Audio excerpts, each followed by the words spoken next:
This is the Scorecard, where you score the latest sports news and in-depth views. I'm Anton Roxas. On the Scorecard tonight, a strong start for Gilas, 2 straight wins over Guam to open the World Cup qualifiers. But the real tests are just ahead. Let's take a look on what lies ahead for the national team. The bar is set higher than ever. Mondo Duplantis is now World Athlete of the Year after a perfect record-breaking season. What does this mean for EJ Obiena's road to the top? Messi's Miami project is one win from history after a 5-1 rout sends Inter Miami to its first ever MLS Cup final. Can Leo deliver another crown? Is Quentin Millora-Brown the future of Barangay Ginebra? With Tim Cohen getting a front-row look at a possible 2027 top pick, the Never Say Die team may already be planning for its next big man. All the headlines and more on the Scorecard tonight, the 1st of December. Now, here's our roundup. Gilas Pilipinas stays perfect in the FIBA World Cup Asian qualifiers with a dominant 95-71 win over Guam in front of the home crowd at the Ateneo Blue Eagle Gym. Justin Brownlee led the charge with 20 points, 7 dimes, and all-around control as Gilas jumps to a 2-0 start. A blistering 22-6 opening run set the tone, with Dwight Ramos adding 19 markers to keep the momentum rolling. The game also served as a fitting send-off for Japeth Aguilar in his supposed final appearance for the national team. Next up, Gilas gears for a tougher February-March window next year against New Zealand and powerhouse Australia. For flag, for country, and for Barangay Ginebra's future, Tim Cohen, the champion coach of Barangay Ginebra and current Gilas Pilipinas head guru, is getting what PBA coaches do not have: a closer look at potential 2027 PBA top draft pick Quentin Millora-Brown in the last 2 games of Gilas versus Guam in the FIBA World Cup Asian qualifiers. QMB played splendidly for Cohen, with the multi-titled coach even praising Millora-Brown for his ability to learn his pet system, the triangle offense, the fastest possible way. Ginebra's top big guy, Japeth Aguilar, is due to retire sometime soon, and it would be impossible for Cohen not to drool over the possibility of making the 6'10" Millora-Brown the heir apparent of Japeth. How would that be? Ginebra acquired the 2027 draft rights of Terra Firma in that Mav Ahanmisi trade, and chances are the Jeep will remain as the league's cellar dwellers next season, as there are no signs of them improving on their roster. Lest we forget, Gilas has Ginebra team governor Alfrancis Chua as team manager, giving the long-haired, charismatic PBA executive enough time to convince QMB to eventually join the league's crowd favorites in Season 51 of the PBA. Now, let's look at what Mike Phillips had to say with LaSalle's upcoming battle against top-seeded NU Bulldogs. Motor Mike Phillips is fired up for a chance to make it to the finals for a potential 3rd consecutive season. The energetic big man said that the Archers had a strong practice and are ready to match NU's energy, embracing the atmosphere and determined to leave everything on the floor. The National University Pep Squad has once again proven why they're the team to beat in UAAP cheer dance, clinching a historic back-to-back title and their 9th overall championship. One of their standout members, Vigie Ann Calleja, is opening up about the faith, gratitude, and perseverance that carried both her and NU to the top after overcoming a serious injury earlier this year. Our sports correspondent, Zeus Valdez, has the story. National University Pep Squad member Vigie Ann Calleja said gratitude, faith, and perseverance carried NU to its historic back-to-back UAAP Cheer Dance Championship as she opened up about her journey from an Achilles rupture to celebrating the school's 9th title. Calleja shared that the team remained grounded throughout, staying thankful, trusting their training, and holding on to the belief that even with mistakes, they had given everything they had on the mat. NU's 695-point ninja-inspired performance sealed the school 9th UAAP Children's Championship, officially pushing them past UP and UST for the most titles in league history. Calleja said the win was driven by the people surrounding them, from coaches and managers to the NU community, families, and friends, who she described as the team's source of strength throughout the season.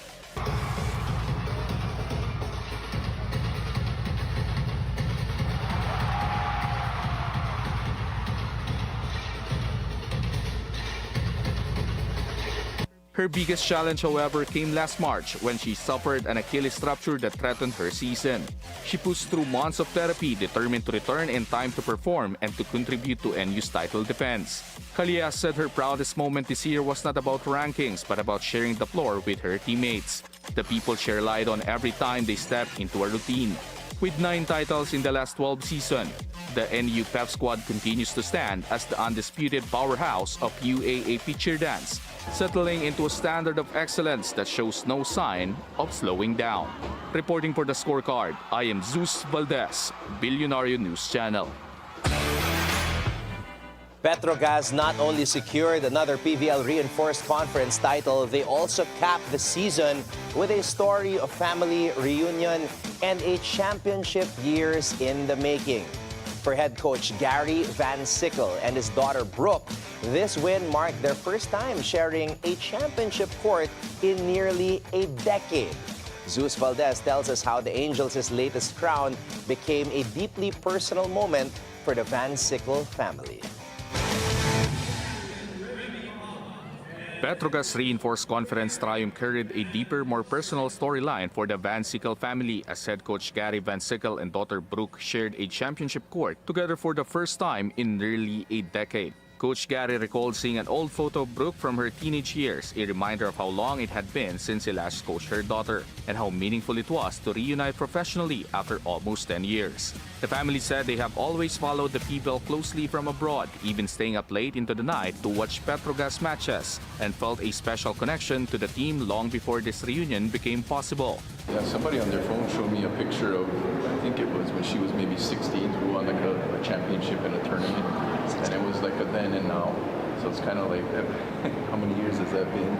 10, 12 years ago maybe. And it's just, yeah, it's fun being here. We always watch from TV. We're always watching Hawaii. We're always watching Petro Gazz play all the games. Sometimes we're still up at 2, 3 in the morning watching it, but we felt, a connection with this team. So coming here with the opportunity that we had, it was just, we didn't hesitate. We took it. It worked out well, I think. Yeah, I would say so. For Brooke, having both parents on the coaching staff represented a rare form of sport, especially as a player living far from home. She started that the distance from family can be challenging for any athlete, and that the presence of her parents this season provided comfort, stability, and a sense of home during the long grind of competition. Sorry, yeah, no, it's just awesome. I mean, yeah, my parents haven't coached me. Last time they did was, 10 years ago, almost. So it's just awesome to have them here. I'm super grateful that management had them come on board with Petro Gazz, and it's just awesome to be able to have them here, not only as my coaches because I'm familiar with them, but also just have family around, because I don't think a lot of people understand, like, being an athlete, especially being away from your parents and like your home, is kind of hard. It can get really rough at times, definitely with the distance, and just, I mean, ultimately my team's my family, and without them, like, I'm just alone. So it's really awesome to be able to have my parents here and just like be another additional support for everything. So I'm very happy and grateful it all worked out. Brooke also credited her teammates, who she considered her second family, for helping her navigate life away from home, and said the championship felt even more special with the people closest to her included in the journey. On the coaching side, Gary Van Sickle said he had always believed the Angels had a strong roster, and that the key was simply getting the team to play together under one system. The addition of Lindsay Vanderwade, whom the family knew well from her college career, helped reinforce that confidence. Coming off an all-Filipino conference title, the staff entered the reinforced campaign believing the group was capable of competing for another championship. The Angels validated that belief with a come-from-behind 4-set win, clinching their second title of the year and fourth PBL crown overall. Meanwhile, Lindsey Vanderwait, who played a crucial role in the title run, said she remains open to returning for another reinforced conference, leaving the possibility of a three-peat run on the table. As for the Thunderbells, their runner-up finish marked their first podium result in franchise history after enduring difficult opening seasons in the PBL. For Petro Gazz, that title capped a season defined by family, chemistry, and resilience, with Brooke Van Sickle and her parents sharing a championship moment they waited years to experience. Reporting for the Scorecard, I am Zeus Valdez, Bilyonaryo News Channel. Filipino boxing icon Manny Pacquiao is your typical rags to riches story. Born into poverty, who gave his all in the sport of boxing that eventually made him a self-made bilyonaryo.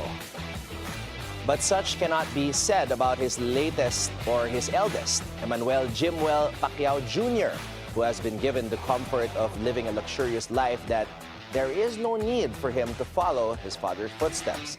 However, Saturday night in California, Jimuel made his pro debut, witnessed by his parents, Manny and Jinky Pacquiao. Jimuel settled for a 4-round majority draw against fellow debutant Brandon Lally of Chicago. The whole time, Manny wanted to stay composed, while Jinky seemed so edgy, a typical mom seeing her son getting hurt, or not wanting to see her son get hurt. This prompted netizens to question the logic behind Jimuel being allowed by his caring parents to start a career in the punishing world of prize fighting.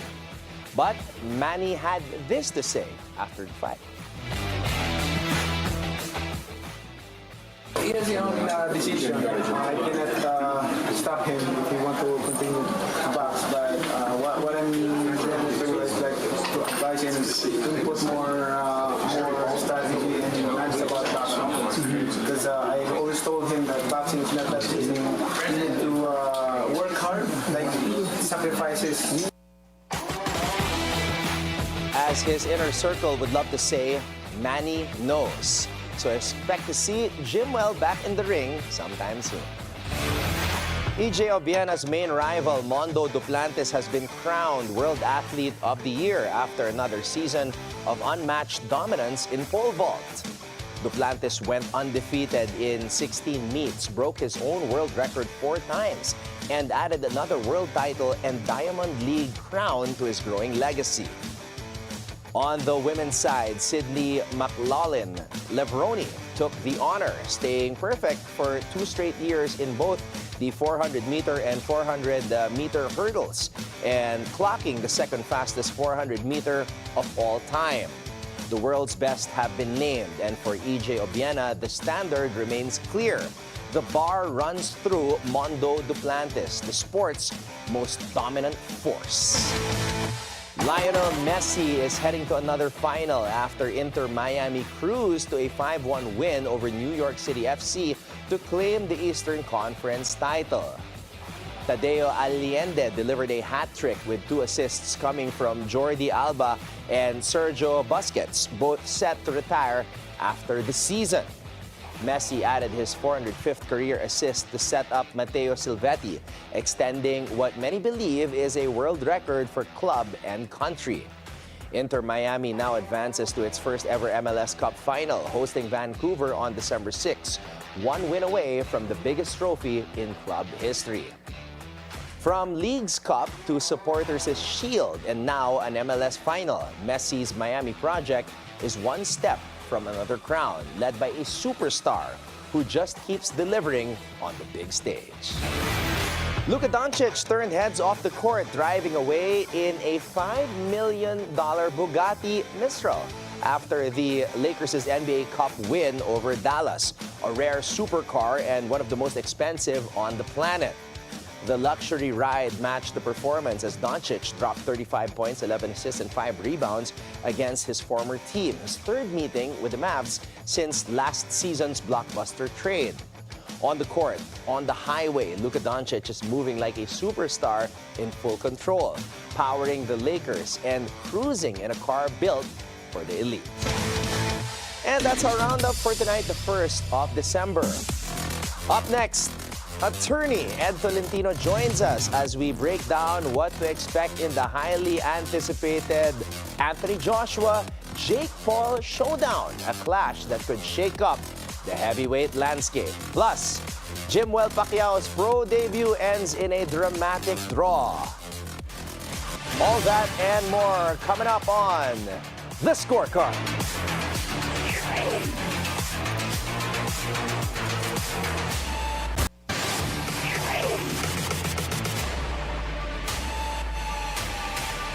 Welcome back to The Scorecard. We discuss boxing matters, specifically the much talked about battle between YouTuber Jake Paul and former heavyweight champion Anthony Joshua, as we are joined by one of the most respected and popular sports analysts in the boxing world here in the Philippines, Attorney Ed Tolentino. Partner, magandang gabi, and it's good to have you back on the show.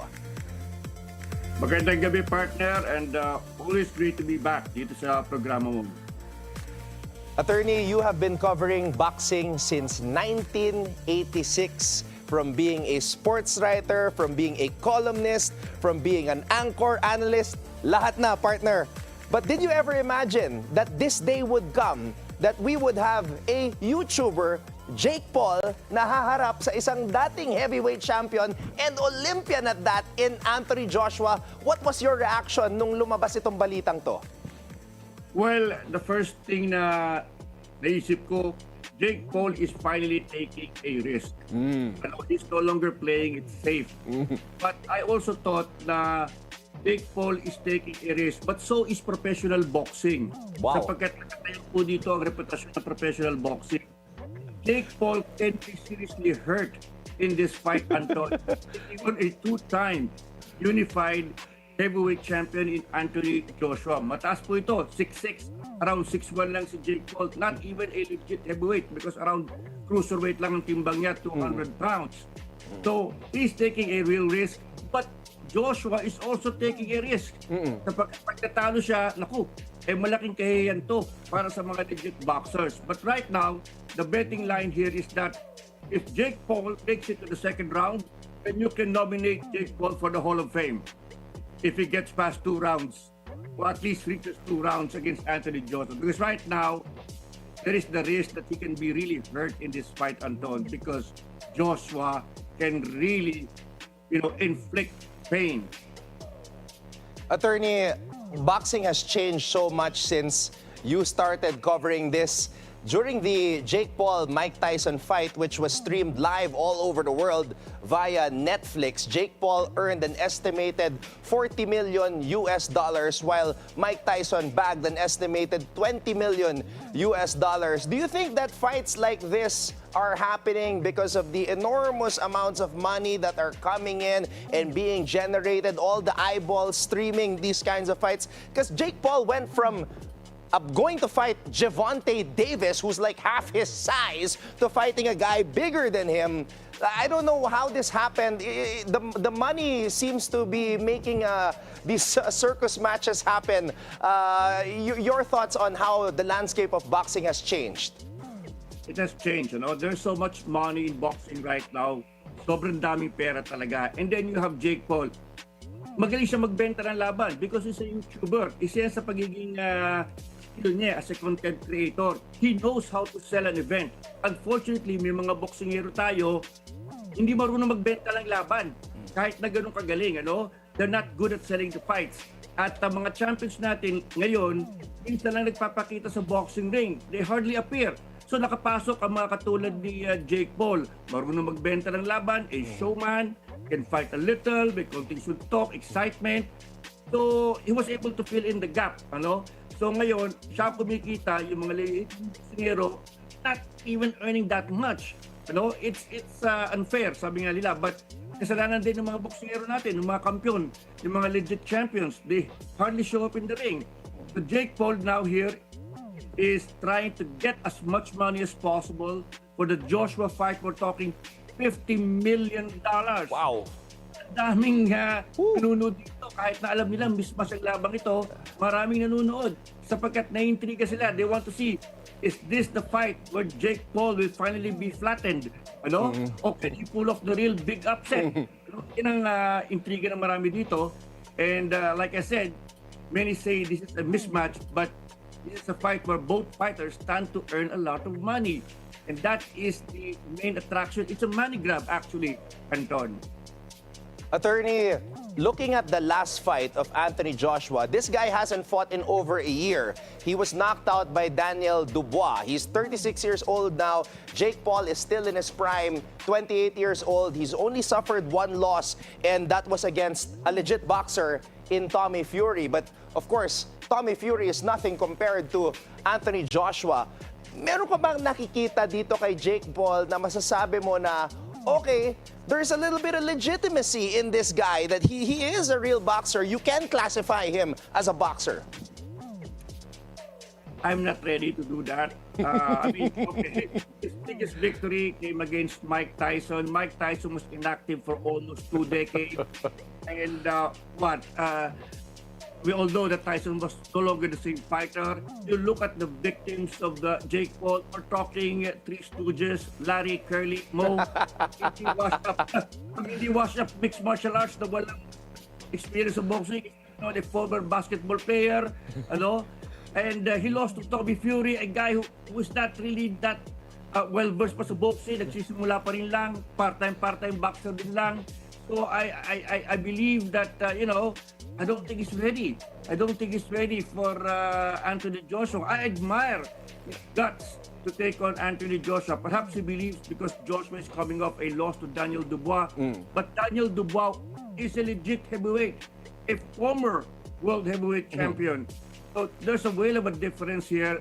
The competition that Jake Paul is going to figure opposite Joshua, it represents a huge leap, and it's going to be a really very tough fight for Jake Paul.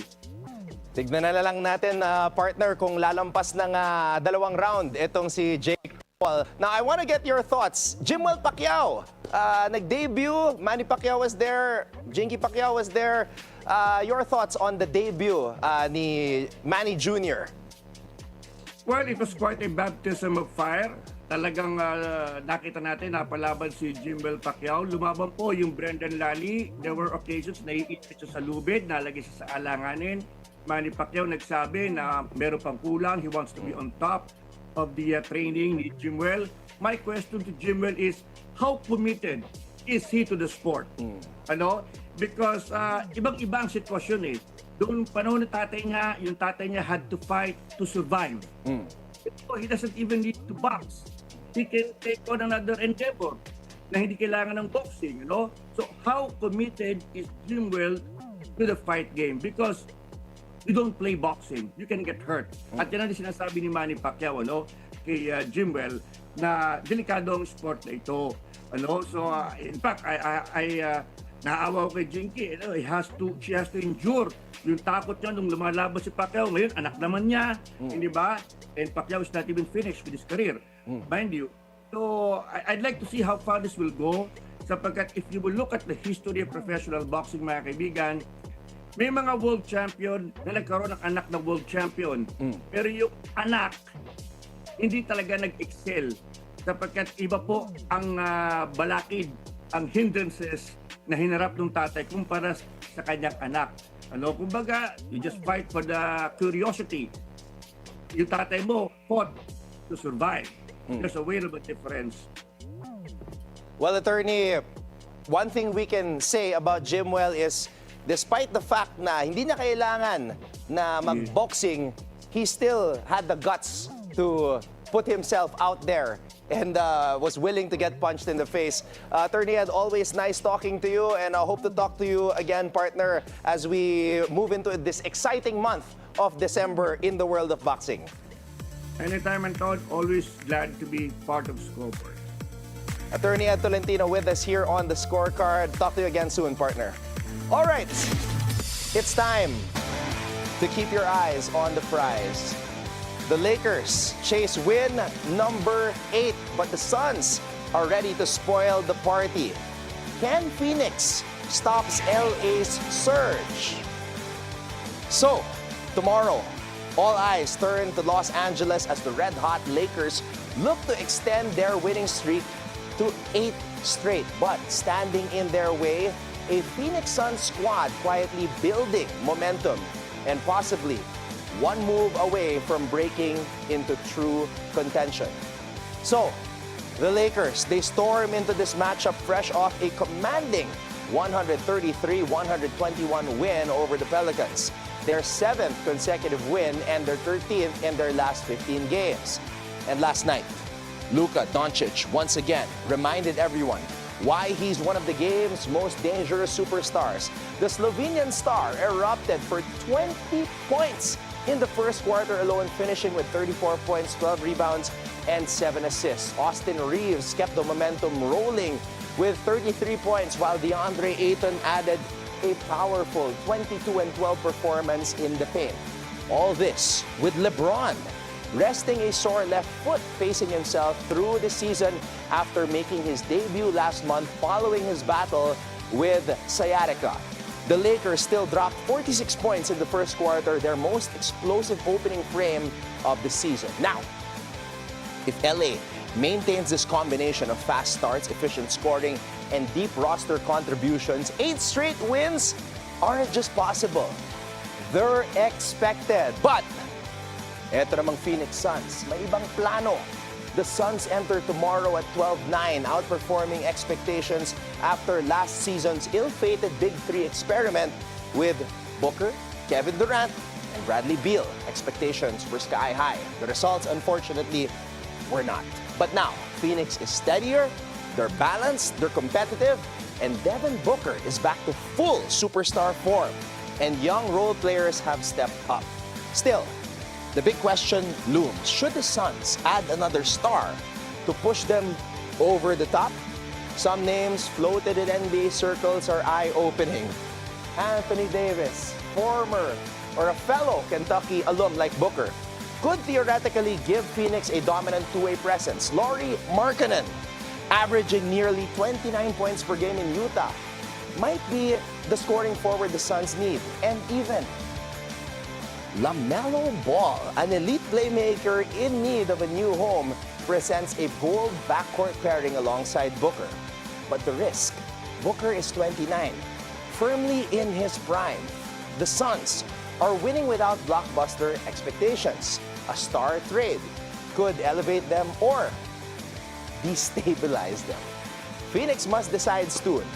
Run with this group or swing big. Now around the league, another storyline adds intrigue to LeBron's longevity or perhaps to his urgency. Giannis Antetokounmpo recently passed 21,000 career points, making him the 6th youngest to do so. But afterwards, the Greek freak Giannis made a bold claim. He believes he's only 4 to 5 years away from challenging LeBron's all-time scoring record. What? Mathematically though, that climb looks steep, extremely steep, especially with LeBron still adding to his own total. But the ambition adds yet another layer to tomorrow's matchup. Every game, every point, every milestone matters a little bit more now. So tomorrow, it is streak versus stability. The surging Lakers flirting with dominance, and the Suns, a team building quietly, maybe patiently, maybe preparing for something bigger. Will Los Angeles ride their momentum to an 8th straight win, or will Phoenix seize the moment and shake up the Western Conference race? Here's the full breakdown for the NBA matchups tomorrow.